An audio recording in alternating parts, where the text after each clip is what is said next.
London may be at a political inflection point. While global attention remains fixated on international crises, a significant shift appears to be emerging closer to home.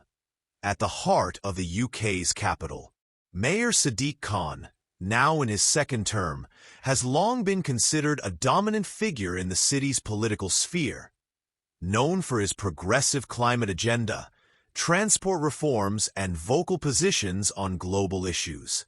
But recent developments suggest that his once stable position is facing increasing resistance, and an unexpected challenger is stepping into the spotlight: Nigel Farage.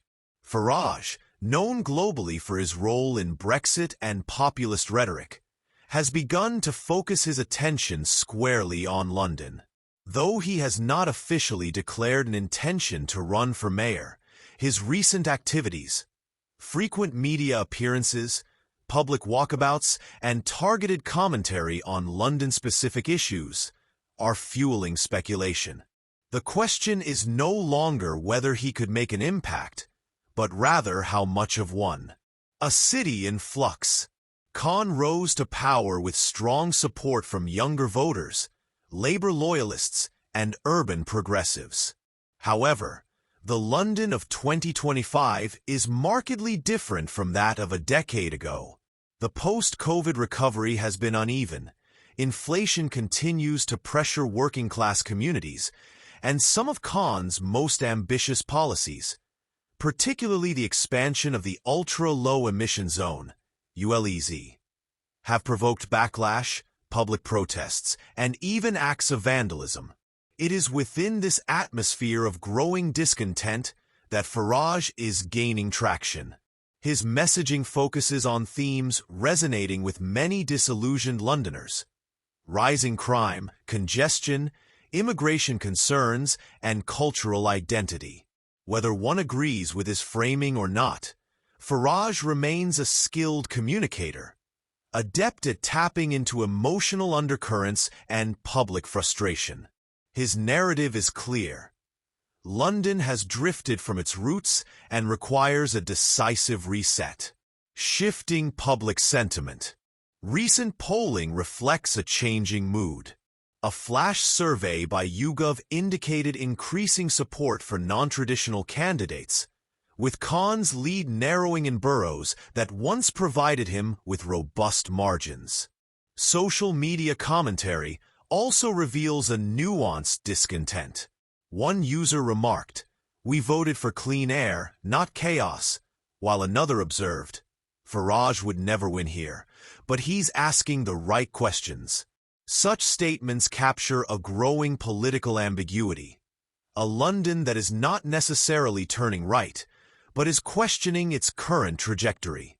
Business leaders, particularly in central London, are also voicing concerns. Several Oxford Street retailers have publicly criticized City Hall's pedestrianisation plans and broader economic policy, citing reduced foot traffic, increased crime, and waning consumer confidence. One shop owner put it plainly, "We feel abandoned." The Farage camp is amplifying these sentiments through curated media clips depicting derelict areas, high street decline, and viral footage of antisocial behavior. While the accuracy of these portrayals can be debated, their emotional resonance is undeniable. Khan's vision and its critics.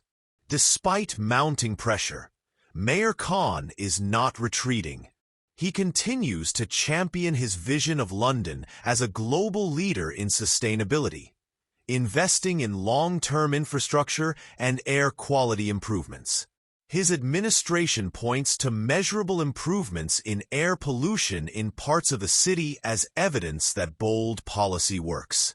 Nevertheless, critics argue that these gains come at a significant cost. They cite increased fines, rising living expenses, and what some call a war on motorists, as proof that City Hall is out of touch with everyday Londoners. A recent Telegraph headline captured this sentiment. Khan's London is cleaner but colder. Even within Labour circles, quiet discussions are beginning to surface about the party's long-term strategy. Some insiders question whether it's time to prepare for a meaningful challenge in 2028, or sooner, should Khan pursue national ambitions. Farage, disruptor or kingmaker. What makes this moment particularly volatile is Farage's ability to function as both a disruptor and a potential kingmaker.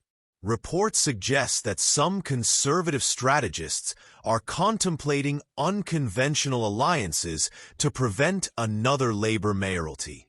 One unnamed insider noted, "If we want to block another Khan term, we may have to work with people we don't like."